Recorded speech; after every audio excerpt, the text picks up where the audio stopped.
नमस्कार। कुछ शब्द ना सिर्फ शब्द नहीं होते, वो इतिहास का रुख मोड़ सकते हैं, लाखों लोगों में जोश भर सकते हैं और एक पूरे देश की कहानी कह सकते हैं।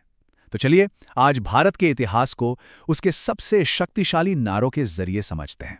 देखते हैं कि कैसे इन चंद शब्दों ने एक राष्ट्र की तकदीर को आकार दिया। ये सिर्फ एक वाक्य नहीं था, ये एक वादा था, एक आह्वान, एक ऐसी पुकार जिसने स्वतंत्रता संग्राम में एक नई जान फूंक दी।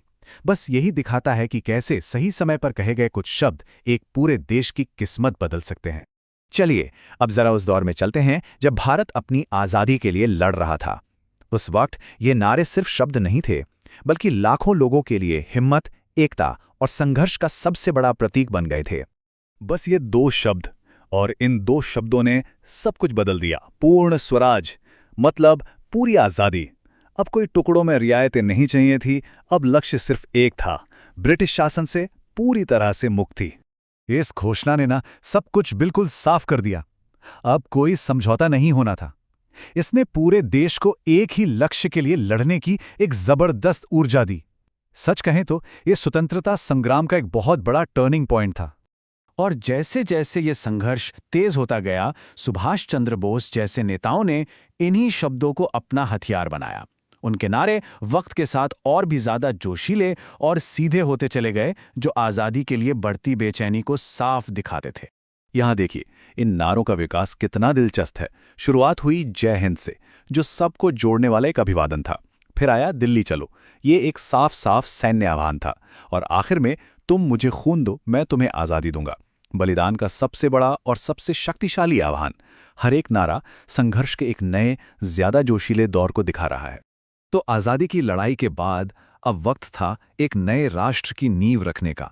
अब नारों का मकसद क्रांति लाना नहीं था, बल्कि देश के मूल्यों को, उसकी आत्मा को स्थापित करना था। सत्यमेव जयते ये सिर्फ एक आदर्श वाक्य नहीं है, ये तो हजारों साल पुरानी भारतीय संस्कृति का निचोड़ है। और सोचिए, इसे ठीक उस दिन राष्ट्रीय आदर्श वाक्य के रूप में अपनाया गया जिस दिन भारत एक गणतंत्र बना। ये इस बात का प्रतीक था कि ये नया देश सत्य और न्याय के सिद्धांतों पर चलेगा। आज़ादी के बाद इन नारों की भूमिका एक बार फिर बदली। अब ये क्रांति के लिए नहीं थे, बल्कि एक आधुनिक और विकसित राष्ट्र बनाने के सपने को पूरा करने के लिए थे। आज के भारत में नारे सरकारी योजनाओं और राष्ट्रीय प्राथमिकताओं का चेहरा बन गए हैं। ये लोगों को देश के विकास के लक्ष्यों से जोड़ने का और उन्हें बड़े बड़े अभियानों का हिस्सा बनाने के लिए प्रेरित करने का एक बड़ा जरिया है। और यहाँ देखिए, देश की बदलती प्राथमिकताएं कितनी साफ नजर आती हैं। अतिथि देवो भव से टूरिज्म को बढ़ावा देने से लेकर पढ़े भारत बड़े भारत के साथ शिक्षा पर फोकस करने तक। फिर आया सबका साथ सबका विकास, जो समावेशी विकास की बात करता है। और हाल ही में आत्मनिर्भर भारत यानी आत्मनिर्भरता का लक्ष्य। ये नारे तो खुद ब खुद भारत के विकास की पूरी कहानी सुनाते हैं। तो हमने क्रांति से लेकर राष्ट्र निर्माण तक का ये पूरा सफर देखा। अब ये तो साफ है कि नारों ने भारत की कहानी को गढ़ने में एक बहुत ही अहम भूमिका निभाई है।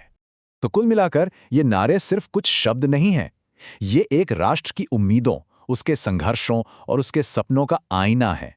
ये हमें याद दिलाते हैं कि हम कहाँ से आए हैं और हमारी मंजिल अभी कहाँ है। और ये सब हमें एक बहुत ही दिलचस्प सवाल पर लाकर छोड़ देता है। भविष्य की चुनौतियों और उम्मीदों को देखते हुए भारत का अगला महान नारा क्या होगा? वो कौन सा एक आइडिया होगा जो एक बार फिर पूरे देश को एक साथ जोड़ेगा और आगे बढ़ने के लिए प्रेरित करेगा?